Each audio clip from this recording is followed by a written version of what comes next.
الحمد لله نحمده ونستعينه ونستغفره ونؤمن به ونتوكل عليه ونعوذ بالله من شرور أنفسنا ومن سيئات أعمالنا من يهده الله فلا مضل له ومن يضلله فلا هادي له ونشهد أن لا إله إلا الله وحده لا شريك له ونشهد أن محمدًا عبده ورسوله أما بعد فأعوذ بالله من الشيطان الرجيم بسم الله الرحمن الرحيم يا أيها الذين آمنوا لا تتخذوا اليهود والنصارى أولياء بعضهم أولياء بعض ومن يتولهم منكم فإنه منهم إن الله لا يهدي القوم الظالمين۔ محترم بزرگوں اور عزیز ساتھیوں،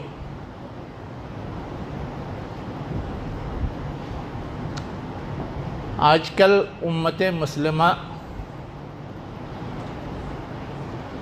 جس درد و کرب کے دور سے گزر رہی ہے وہ محتاج بیان نہیں ہے۔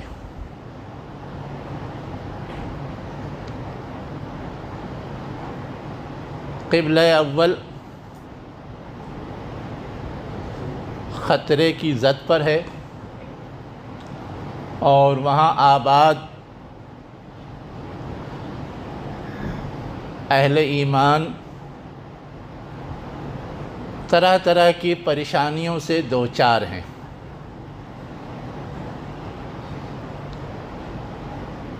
ساری دنیا کوشش کر رہی ہے کہ جنگ بند ہو، ظلم و بربریت ختم ہو، لیکن کچھ بھی ہو نہیں رہا ہے۔ غور طلب سوال یہی ہے کہ آخر ایسا کیوں ہے؟ جو ظالم ہیں وہ ظلم سے کیوں باز نہیں آ رہے ہیں اور ان کو اس ظلم سے کیسے باز رکھا جا سکتا ہے؟ یہ ایک ابھرتا ہوا سوال ہے جس کے جواب کی تلاش میں ہر شخص پریشان ہے۔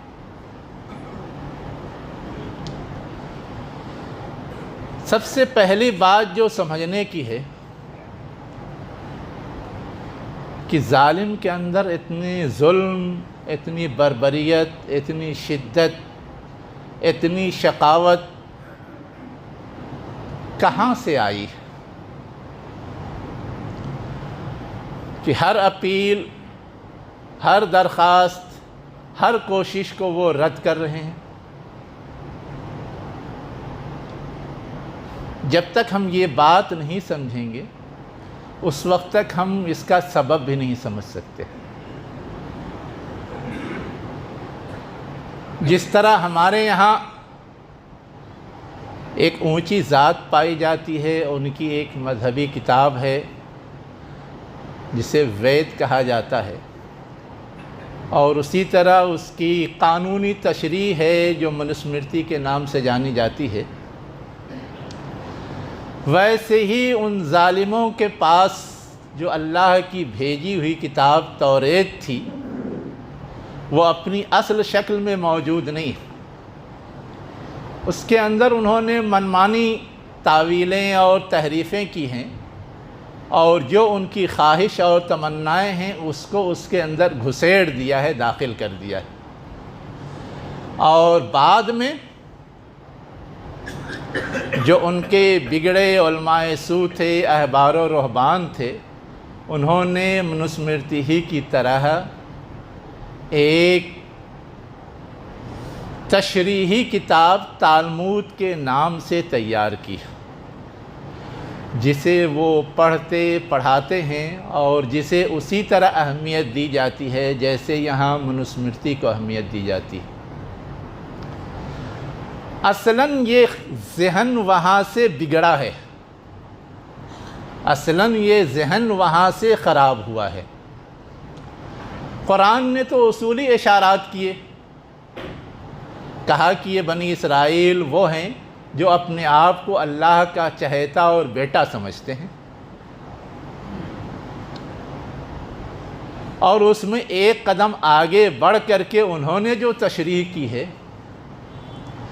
وہ یہ ہے کہ وہ اللہ کے وجود کا ایک حصہ ہیں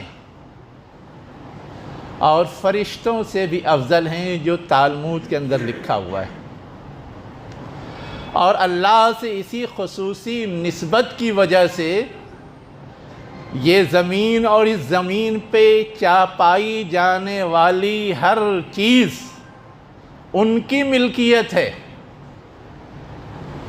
اس کے علاوہ جتنے لوگ پائے جاتے ہیں سب نجس ہیں، اور سب لوگوں کے پاس اس زمین کی جو چیز بھی پائی جاتی ہے وہ غصب کی ہوئی چیز ہے، جسے لوٹا کر کے واپس لینا ہمارے اوپر واجب ہے۔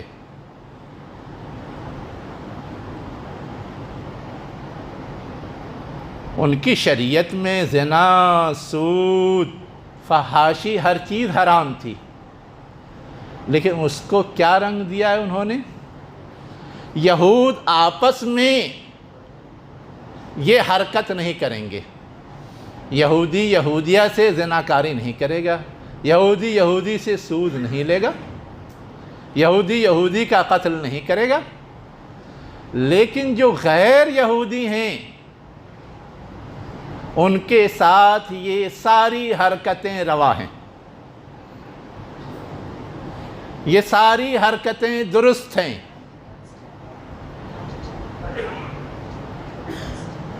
اور یہودیوں کے علاوہ کوئی بھی رحم دلی کا استحقاق نہیں رکھتا، یہاں تک کہ یہودی ڈاکٹر غیر یہودی کا علاج بھی نہ کریں۔ کوئی خاتون درد ذہن میں مبتلا ہے اور اس کی ہمدردی دل میں پیدا ہوئی اور علاج کیا تو یہ بھی گناہ تصور کیا جائے گا، اور کوئی بے کس مجبور کنویں میں گر گیا ہے تو اس کو نکالنا بھی درست نہیں ہے، اس کے اوپر ایک اور پتھر ڈال دینا چاہیے۔ یہ میں نے چند اشارات دیے ہیں آپ کو جو ان کی اس تشریحی کتاب میں پائی جاتی ہے۔ اب جو لوگ یہ پڑھیں گے، یہ سنیں گے، یہ سمجھیں گے تو ان کی ذہنیت کیا بنے گی، ان کے سوچنے کا انداز کیا ہوگا، ان کی فکر کتنی صحیح ہوگی کتنی غلط ہوگی، ہم اور آپ خوب اندازہ لگا سکتے ہیں۔ دراصل یہی ذہنیت اور فکر کا بگاڑ ہے جو ان کو اس طرح کی ظلم و بربریت پر آمادہ کرتا ہے، اور ان کے اندر رحم اور ہمدردی اور مساوات نام کی کوئی چیز نہیں پائی جاتی۔ مرض یہ ہے، خرابی یہ ہے۔ اب یہ خرابی اپیلوں سے، درخواستوں سے دور ہوگی؟ اس خرابی کے لیے ان کا ذہن تبدیل کرنا، ان کی فکر تبدیل کرنا، ان کی سوچ تبدیل کرنا یہ ضروری ہے۔ جب تک اس کی کوشش نہیں ہوگی اس وقت تک یہ چیز آسان نہیں ہے۔ اسلام نے یہ سکھایا ہے کہ اس کائنات میں جتنی مخلوق پائی جاتی ہے سب اللہ کی عیال ہے۔ اس دھرتی پر جتنے انسان پائے جاتے ہیں سب ایک آدم اور حوا کی اولاد ہیں، اور ایک کی تکلیف دوسرے کی تکلیف ہے، ایک کا غم دوسرے کا غم ہے، اور ایک کی پریشانی دوسرے کی پریشانی ہے۔ اگر ہم اور آپ یہ سمجھ رہے ہیں، ہم اور آپ یہ جان رہے ہیں، یہ وہ پیغام ہیں جو پیغام کی ساری انسانیت تک پہنچنا چاہیے، ان تک بھی پہنچنا چاہیے۔ اللہ کا یہ پیغام صرف مسلمانوں کے لیے نہیں ہے، سارے انسانوں کے لیے ہیں، ان یہود کے لیے بھی ہے، نصارہ کے لیے بھی ہے، ہمارے ملک کے جو لوگ ہیں ان کے لیے بھی ہے۔ جن کے اندر بھی یہ بگاڑ پایا جاتا ہے، ان کے بگاڑ کی اصلاح کے لیے سب سے پہلے یہ سوچ اور فکری غذا دینی ضروری ہے۔ تو ایک بات تو ہمیں اور آپ کو یہ سمجھنے کی ہے، جب تک یہ چیز ہم نہیں کریں گے کسی تبدیلی کی توقع نہیں رکھ سکتے۔ دوسری بات جو ہمیں اور آپ کو سمجھنے کی ہے وہ یہ ہے کہ یہ جو لڑائی چل رہی ہے اسرائیل اور فلسطین کے درمیان، یہ لڑائی نہیں ہے، یہ لڑائی صرف ان دو گروپوں کی ہے، یہ بھی ہماری اور آپ کی بھول ہے۔ ہم یہ سمجھ کر کے کہ یہ ان کا معاملہ ہے، اس کی واقعی حیثیت کو نظر انداز کرتے ہیں۔ اگر یہ صرف ان کا معاملہ ہے تو بیچ میں دوسرے ممالک کیوں ٹپکتے ہیں؟ جنگ شروع ہوئی، امریکہ کا صدر پہنچا، برطانیہ کا صدر پہنچا، فرانس کے نمائندے پہنچے۔ کیوں پہنچے؟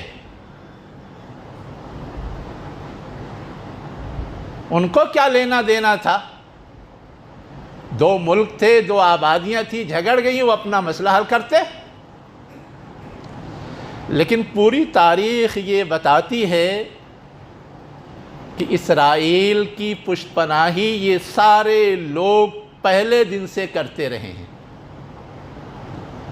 اور اسی کے بل پر انہوں نے یہاں تک اقدامات کیے ہیں اور جرأت اور ہمت کی ہے۔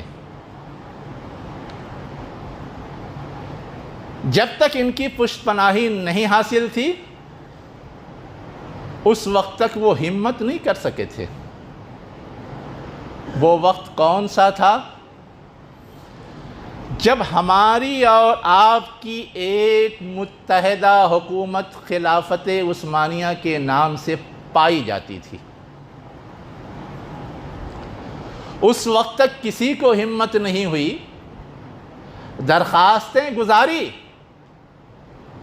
کہ ہمیں موقع دیا جائے وہاں بسنے کا، وہاں ٹھہرنے کا، آباد ہونے کا، لیکن ان کی تاریخی ریکارڈ کی وجہ سے انہیں اجازت نہیں دی گئی۔ اور یہ طرز عمل صرف خلافت عثمانیہ کا نہیں تھا، آج جو پشت پناہی کر رہے ہیں ان کا بھی تھا۔ فرانس نے بھی ان کی پیشکش رد کی ہے، تاریخ گواہ ہے۔ برطانیہ نے بھی ان کی پیشکش رد کی ہے، تاریخ گواہ ہے۔ امریکہ نے بھی ان کی پیشکش رد کی ہے، تاریخ گواہ ہے۔ سب سے پہلے انہوں نے ان کو کس نے سہارا دیا؟ نیپولین بوناپارٹ جب دنیا فتح کرنے کے لیے نکلا اور اس کو فوج کی ضرورت تھی تو ان کو اس شرط پر یہودیوں نے سپورٹ دیا کہ وہ ان کے لیے کچھ کریں گے۔ چنانچہ یہودی جوک در جوک نیپولین کے فوج میں شامل ہوئے اور اس کی مدد کی، جہاں سے اس سارے کیس کی شروعات ہوتی ہے۔ اور بعد میں اس کے باوجود جب دال گلتی نظر نہیں آ رہی تھی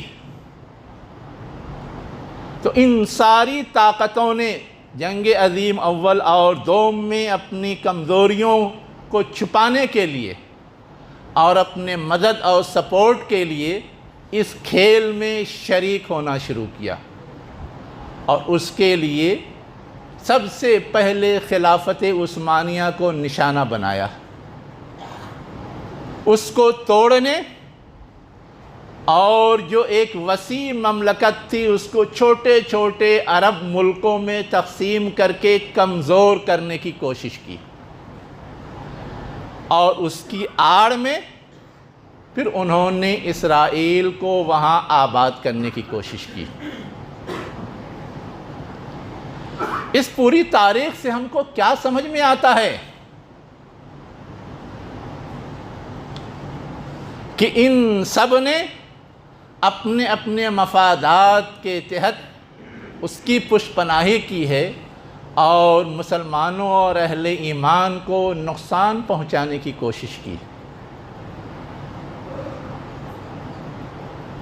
ان کو اپنا دشمن سمجھ کر کے ان کے خلاف طرح طرح کے کھیل کھیلے ہیں،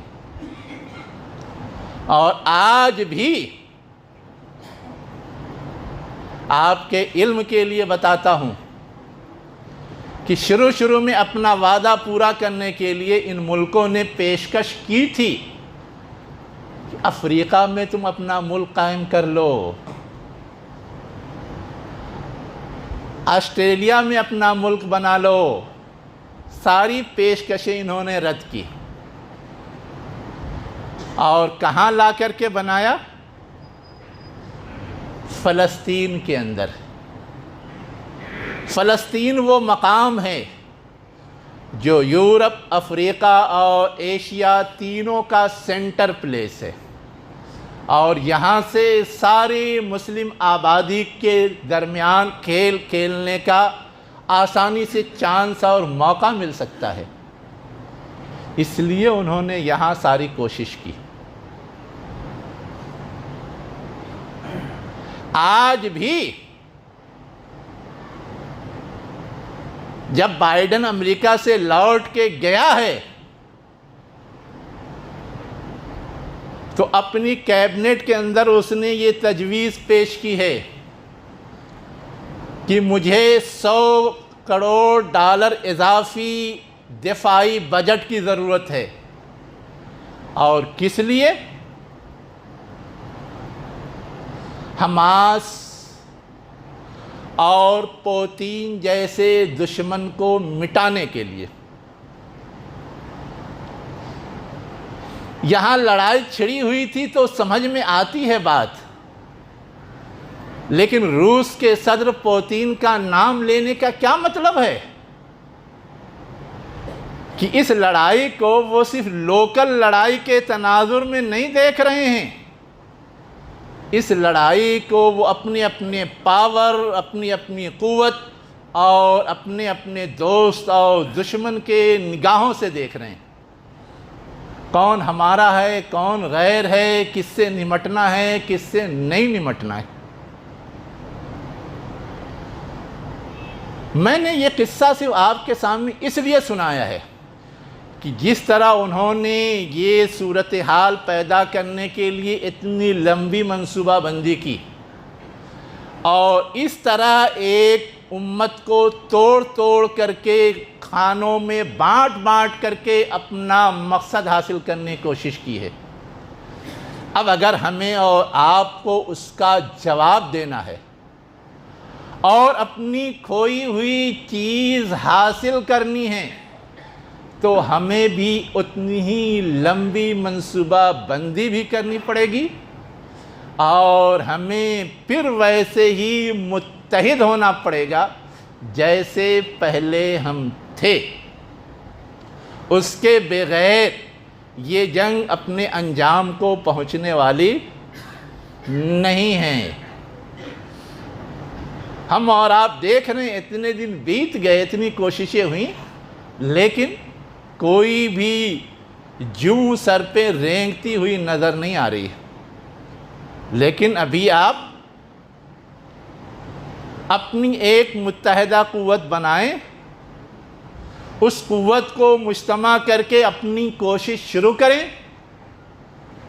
اور اس کوشش کے نتیجے میں آپ یہ دیکھیں گے کہ آپ کو اس کا نتیجہ دھیرے دھیرے مل رہا ہے۔ یہ دشمن جن سے لڑنے کی ہم بات کر رہے ہیں،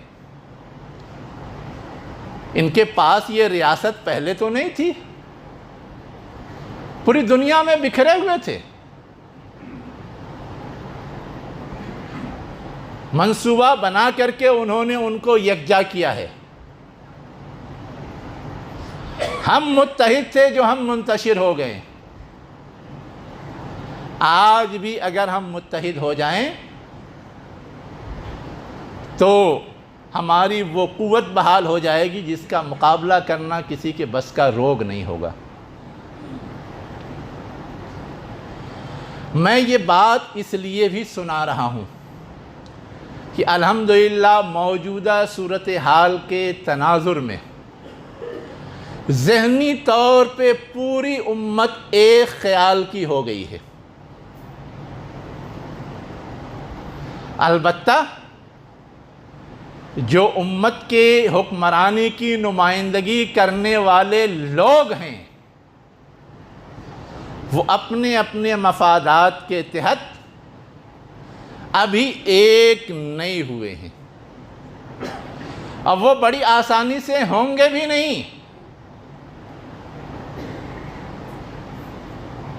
ہاں، ہم اگر ان کو سیدھا کر کے ایک کرنے کی کوشش کریں گے تو تکھڑ بکھڑ کے بعد کچھ نہ کچھ نتیجہ نکل سکتا ہے، لیکن ہم اگر صرف امید لگائے بیٹھے رہیں گے تو کچھ بھی ہونے والا نہیں۔ یہ بات اس لیے بھی ضروری ہے کہ ہم کو اور منتشر کرنے کے لیے دشمنان اسلام کا ایک منصوبہ یہ بھی چل رہا تھا کہ مسلمان بھی ابراہیم علیہ السلام کو اپنا بڑا مانتے ہیں، یہود بھی ابراہیم علیہ السلام کو اپنا بڑا مانتے ہیں، اور عیسائی بھی ابراہیم علیہ السلام کو اپنا بڑا مانتے ہیں۔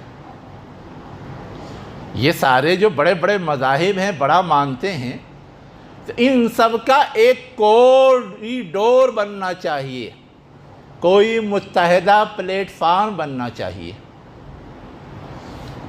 جسے ابراہام ایکارٹ کے نام سے ذرائع ابلاغ میں ذکر کیا جا رہا تھا، اور اس کے ذریعے کیا ہوتا؟ جب سب اسی ایک چھتری کے نیچے آ جاتے تو سب کی اپنی اپنی آئیڈینٹیٹی ایک سوالیہ نشان بن جاتی۔ اس جنگ نے یہ کیا ہے کہ وہ خواب اب منتشر ہو چکا ہے۔ یہ صرف دھوکے کی ایک ٹٹی تھی اور جال تھا۔ کہنے کے لیے وہ کہتے ہیں کہ ہم ابراہیم علیہ السلام کے ماننے والے ہیں، لیکن جب ماننے کی بات آتی ہے تو دائیں بائیں ہو جاتے ہیں۔ آپ کہیں گے میں اپنی طرف سے یہ بات کہہ رہا ہوں؟ سنیے کان کھول کر کے۔ نبی کریم صلی اللہ علیہ وسلم کے زمانے میں مدینہ کے اندر یہود آباد تھے، اور ان کے بیت المدارس جہاں کی ان کی مذہبی تعلیم کا انتظام ہوتا تھا وہ قائم تھے۔ ایک بیت المدارس میں اللہ کے رسول صلی اللہ علیہ وسلم تشریف لے گئے اور وہاں کے علماء کو حق کا پیغام پہنچایا، دین کی دعوت دی۔ ان میں سے 2 یہودی عالم دین نے آپ صلی اللہ علیہ وسلم سے سوال کیا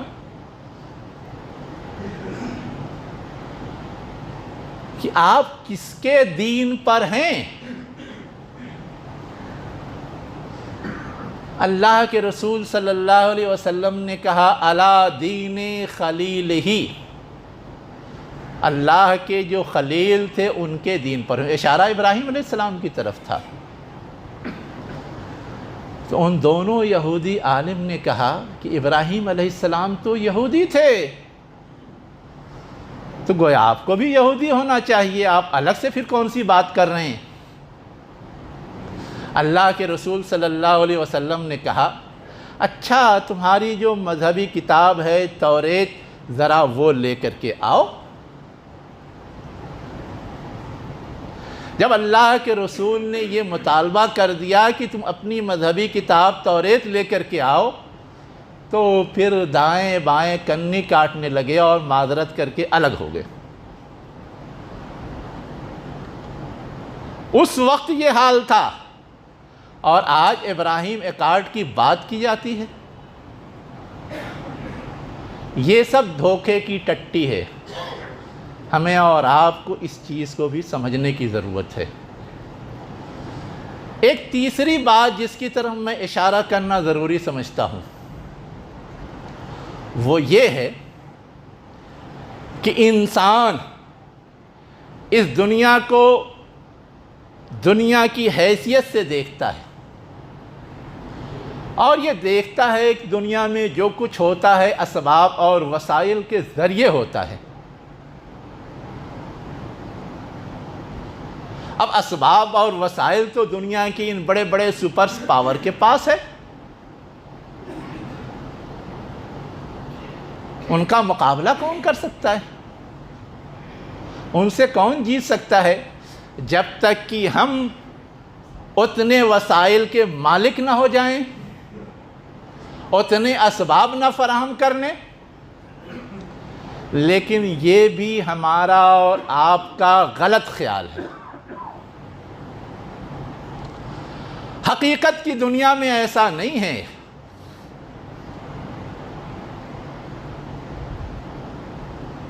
نہ پہلے تھا اور نہ آج ہے۔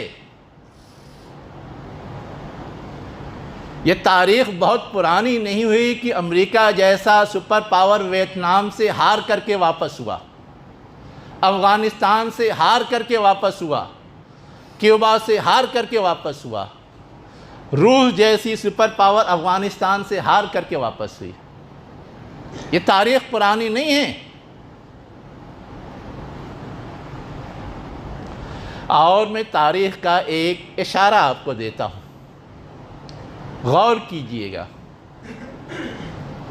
حضرت عمر رضی اللہ عنہ کے زمانے میں جب قادسیہ فتح ہوا